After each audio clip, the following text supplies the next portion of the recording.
Experience let's see कि 27 October 2025 आज का divine message, goddess guidance, universal message क्या है।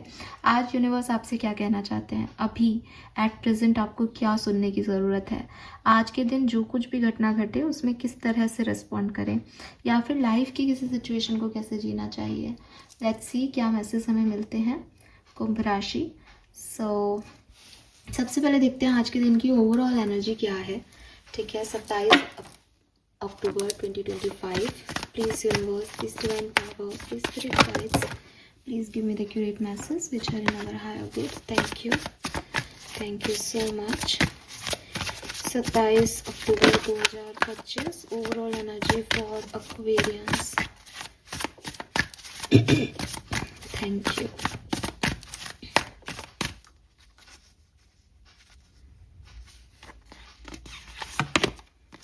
वाह, we have the Sagittarius expand number 9।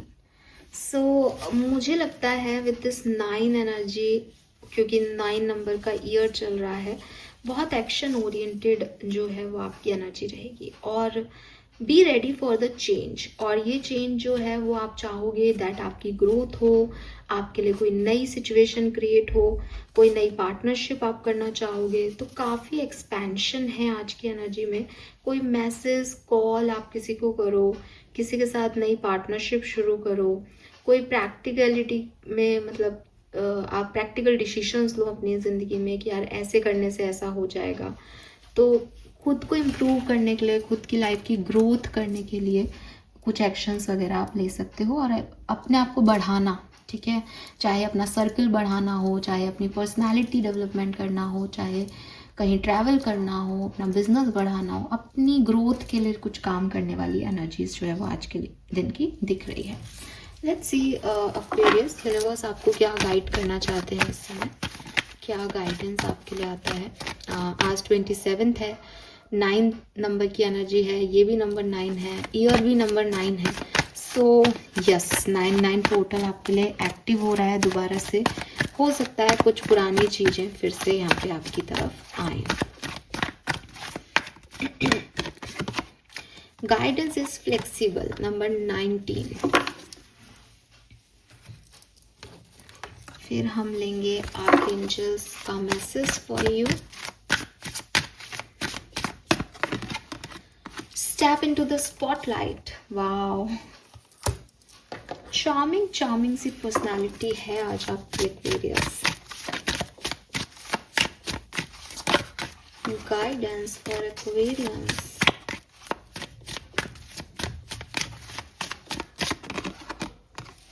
Confront fear. इस चार्मिंग पर्सनालिटी के पीछे बहुत सारे डर हैं एक्वेरियस के। डरते हो आप, डरपोक हो आप एक्वेरियस। क्यों डरते हो इतना, किस बात का डर लगता है आपको? कोई आपका दिल तोड़ देगा, चीजें खराब हो जाएंगी, क्या डर लगता है आपको? So colour of the day की अगर मैं बात करती हूँ तो it's orange colour. Basically Hanuman ji का कलर आ रहा है, वो सिंदूरी ऑरेंज शेड, और वो इसीलिए आ रहा है दैट यू वांट ग्रोथ। ठीक है, तो लाइक कि भगवान जी भी चाहते हैं तो ग्रोथ करनी है तो इस डायरेक्शन में आगे बढ़ो, डरो मत।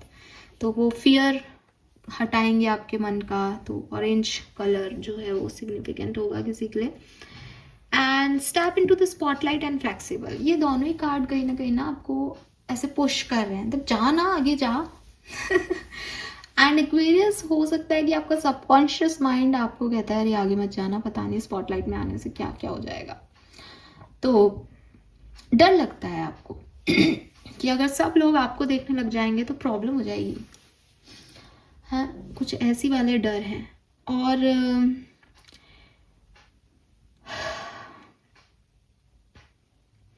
थोड़ा सा आपको शायद अपनी ग्राउंडिंग का भी डर लगता है। मुझे ऐसा लगता है जैसे ग्राउंडिंग मतलब आप खुद भी नहीं चाहते। जैसे कुछ लोगों का डर होता है कि जैसे कि मैंने अभी बोला कि अरे यार लोग मुझे देखेंगे तो फिर मैं घबरा जाऊंगा, मुझे स्टेज फोबिया है। अगर पब्लिक बहुत ज़्यादा सीटी वीटी बजाने लग जाती है और तालियां बजाती है तो मैं फिर वहाँ मेरा कॉन्फिडेंस लूज कर देता है ना। कुछ लोग ऐसे होते हैं। ऐसे हो कि अगर लोगों ने मुझे ज़्यादा अप्रिशिएट किया तो मैं अहम में आ जाऊंगा, या मैं फिर शायद इतना अच्छा इंसान नहीं रहूंगा, फिर शायद मैं इतनी प्योर सोल नहीं रहूंगा। तो आप ना अपने डिज़ायर्स, आपके टैलेंट्स भी छुपा के रखते हो लोगों से, कि अगर लोगों को पता चल गया कि मेरे पास इतना सब कुछ आता है मुझे, तो सब मुझे ना आसमान पे बैठा देंगे। और मुझे आसमान में नहीं बैठना, मुझे तो पृथ्वी पे रहना है, क्योंकि मेरा तो लाइफ पर्पस ही झुक के रहना है। आपको इससे डर लगता है कि मुझे ज़्यादा नहीं हवा में उड़ना, मुझे ज़्यादा अप्रिशिएट मत करो, मुझे ज़्यादा अप्रिसिएशन नहीं चाहिए। तो आपको अपनी ग्राउंडिंग का डर लगता है कि कहीं आप खुद को ज़्यादा नहीं समझने लग जाओ। आपने किसी से प्रॉमिस किया है शायद, जैसे मुझे शेयर नहीं करना चाहिए, आई एम रियली सॉरी, मैं ये क्यों बोलने वाली हूँ पता नहीं, लेकिन अब मेरे मुंह तक आ गई है बात तो मैं बोलती हूँ। जैसे ना ऐसे स्पिरिचुअलिटी में, मतलब हाँ, मैं ऐसे बोलती हूँ कई बार कि ना मुझको अहमियत देना भगवान जी। तो कभी कभी मजाक में उन छेड़ते हुए, और कभी कभी रियल में मेरे मुंह से ये चीज़ निकलती है। और मुझे ना ये आपके लिए ऐसे लग रहा है कि नहीं, ऐसा नहीं हो कि मेरे से आप ज़मीन मत खिसकाना मेरे पैरों तले, बिकॉज आसमान तो एक इल्यूज़न हो सकता है ना, कि आपको कितना ग्रो करना है आपको खुद नहीं पता, लेकिन ज़मीन हमेशा पैरों के नीचे होनी चाहिए। तो मुझे लगता है, और ये बात ना ये कोई नॉर्मल व्यक्ति नहीं समझेगा, मैंने इसीलिए स्पिरिचुअलिटी का वर्ड यूज़ लिया था, कि जब आप स्पिरिचुअल जर्नी में होते हो ना, तो आपको ऐसे ऐसे एक्सपीरियंसेस होते हैं, फिर आपको ऐसा रियलाइज़ होता है कि भाई हवा में मत उड़ाना, सब कुछ दे दो, सारी ताकतें रख दो सामने, लेकिन हवा में मत उड़ाना, मुझे रहने देना मैं जो हूँ। तो वही चीज़ है कि ये यहाँ पे शायद ऐसा कुछ आप लोग भी फील करते हो, ये किसी और सेंस में हो सकता है definitely, but you have that डर, आपको डर लगता है। ठीक है, यूनिवर्स आपको गाइड कर रहे हैं कि जब आप बहुत ज़्यादा रिजिड होते हो ना, कि मैं तो ये काम नहीं करूँगा, मैं तो स्पॉटलाइट में नहीं जाऊँगा, चाहे वो आपके डर की वजह से कर रहे हो, चाहे किसी अच्छे इंटेंशन में कर रहे हो, चाहे किसी बुरे इंटेंशन में कर रहे हो, तो आप अपनी ग्रोथ को सीधे सीधे रोक देते हो। अभी सिंपल सा एग्जांपल लें कि अगर कोई आपको पुश कर रहा है, और कोई कौन पुश कर रहा है, आप देखो यहाँ एंजल है, तो अगर कोई एंजल कह रहा है दैट, जैसे फॉर एग्जाम्पल, मुझे अभी कुछ और याद ही नहीं आ रहा, मैं तो मेरे को ही लेके सारी बातें बोल देती हूँ, I am very self obsessed person. जैसे फॉर एग्जाम्पल कि जब मैं अपनी स्पिरिचुअल जर्नी में थी, और जब मैंने यूट्यूब चैनल ओपन किया, तो एक बार के लिए लगा यार पब्लिक प्लेटफॉर्म पे बोलना, पता नहीं कर पाएंगे या नहीं कर पाएंगे। तो वो जो पुश मिला कि कर पाएंगे, करना चाहिए, अपने तक कब तक रखोगे, लोगों को भी तो सोचो, लोगों के बारे में करो, वो जो पुश है, अगर उस समय उसको नहीं माना जाता तो मैं आज यहाँ नहीं होती ना। या मैं तो चलो बहुत ही नहीं हूँ, लेकिन जिस किसी ने भी कोई बहुत बड़ा, लाखों जिसके सब्सक्राइबर्स हैं और जो बहुत ही ज़्यादा अच्छा कुछ कर रहे हैं, उन लोगों ने कभी तो इस चीज़ को समझा होगा कि हाँ यार पब्लिकली हम ये करेंगे, लेकिन अब वो उन्होंने उस पुश को लिया, तभी तो वो आज यहाँ है जहाँ वो हैं। तो वो डर सबके मन में होते हैं, लेकिन जब आपको यूनिवर्स पुश करते हैं किसी डायरेक्शन में, जब सिचुएशंस ही वो ऐसे बना दिए, तब बहुत ज़्यादा रिजिड होना मतलब आप अपनी ग्रोथ को खो रहे हो। अगर वो लोग उस समय वो नहीं करते तो वो बहुत रिजिड हो जाते कि नहीं नहीं हम तो पब्लिकली कुछ नहीं करेंगे भाई, हम तो जो घर आएगा उसको बता देंगे, ऐसे पैसे ले लेंगे उससे, तो शायद उनकी ग्रोथ इतनी नहीं होती। तो क्लियरली आप जब भी बहुत ज़्यादा रिजिड हो जाते हो अपने उसूलों को लेकर के, तब आप अपनी ग्रोथ को रोक देते हो। ठीक है, तो आपको यूनिवर्स यही कह रहे हैं कि थोड़ा सा अपना हार्ट और माइंड को ओपन अप करो। ठीक है, क्या बेहतर से बेहतर अप्रोच क्या हो सकती है हर सिचुएशन की, वो सोचो। ये मत सोचो कि मुझे ये काम नहीं करना या मुझे तो ये काम करना ही है, बल्कि ये सोचो कि नहीं करके कैसे किया जा सकता है और करके कैसे नहीं किया जा सकता है। ठीक है, सो क्या उसकी बेस्ट अप्रोच हो सकती है, प्लस सिर्फ मेरे लिए वो कैसे काम करेगा, उससे ज़्यादा हमारे लिए, जो लोग चाहते हैं कि ये काम करूं, उन लोगों के लिए वो कैसे काम करेगा। ठीक है, सो अगर आप 2-3 जने भी हो तो भी एक फ्लैक्सिबल अप्रोच लाइफ के लेके चलो, एक म्यूचुअल बेनिफिट लाइफ में लेके चलो, ठीक है। कोई मिडिल पार्ट लेके चलो कि राइट जाऊँ या लेफ्ट समझ नहीं आ रहा तो चलो बीच से कहीं चलते हैं। यूनिवर्स आपको कह रहे हैं दैट वो आपके साथ हैं, लेकिन वो आपकी रिजिडिटी में, आपके इस स्ट्रिक्टनेस में आपके साथ नहीं है, जिसका कोई सेंस नहीं है, क्योंकि वो चाहते हैं कि आप सिचुएशंस के हिसाब से ढलना सीखो, ठीक है। और specially it's time to share your wisdom, it's time to share your talents.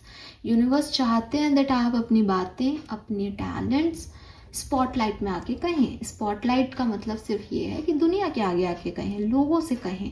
आपको चुपचाप डर के कोने में बैठने की ज़रूरत नहीं है, आपको ओपन अप होने की ज़रूरत है। आपको अपने विचार, अपनी भावनाएं, अपनी विजडम, अपनी इंटेलिजेंस शेयर करने की ज़रूरत है ताकि वो काम आए, क्योंकि वो आपको इसीलिए दी गई है।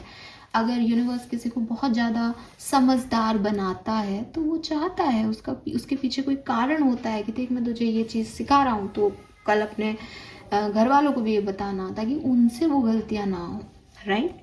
And confront fear, the cave you fear to enter hold the treasure you seek. तो अगेन जब आप ये कर पाओगे ना तो आप एक ब्रेवरी दिखाओगे, और जब आप ब्रेव होगे ना तो आप खुद की हीलिंग कर पाओगे।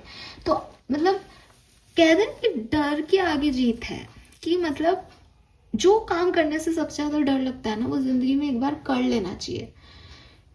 हालांकि ये बहुत मुश्किल है, लेकिन अगर आप वो नहीं करोगे ना तो पूरी ज़िंदगी लोग आपको उसी चीज़ से डराते रहेंगे कि मैं ये कर सकता था, लेकिन मुझे शुरू से बचपन से स्टेज पे जाने में डर लगा तो मैंने कभी स्टेज पे नहीं गया। मैं एक बार जाओ, एक बार लोग हंसेंगे, बट उसके बाद वो कहानी ख़त्म, वो डर ख़त्म कि भाई मैं तो गया था, हंसे थे लोग, बस हो गया, अब जाता हूँ, अब पहले ही हंस लिया, अब वो चीज़ नहीं डराती इतना। तो जो डर लग रहा है जब आप वो कर लोगे, जब आप स्पॉटलाइट में आ जाओगे, जब आप रिजिडिटी छोड़ के थोड़े फ्लेक्सिबल हो जाओगे तो आपको रिजिड होने का मन नहीं करेगा, तो आपको स्पॉटलाइट से डर नहीं लगेगा। तो बस इतना करना है कि उस फियर को एक बार, उस केव में जाना है जहाँ डर लग रहा है, उस रास्ते को एक बार जीना है जहाँ डर लग रहा है, फिर सब ठीक हो जाएगा एक्वेरियस, ठीक है। सो ये मैसेज मुझे आपके लिए दिखाई दे रहे हैं and this is all for you. Thank you so much मुझे सुनने के लिए। आई गेस मैंने नंबर्स नहीं बताए, तो यहाँ पे नंबर 9 बहुत सिग्निफिकेंट है। अगर आपको ये याद आ रहा हो कि 9 पोर्टल पे क्या हुआ था, तो बिल्कुल वैसा की वैसा दिन है। देखो क्या हुआ था, क्या किया था, और अब क्या कर सकते हो। मैनिफेस्टेशन ज़रूर करो, मेडिटेशन ज़रूर करो, गाड़ी स्लो ड्राइव करना थोड़ी सी, एंड 8 नंबर की ऊर्जा है यहाँ, 5 नंबर की ऊर्जा है, 6 नंबर की ऊर्जा है, ठीक है, यस। और यहाँ पे 19 से 10 तो 1 नंबर, 30 से 3 नंबर की ऊर्जा। This is all for you. Thank you so much मुझे सुनने के लिए। चैनल को लाइक और सब्सक्राइब कीजिएगा। Bye bye.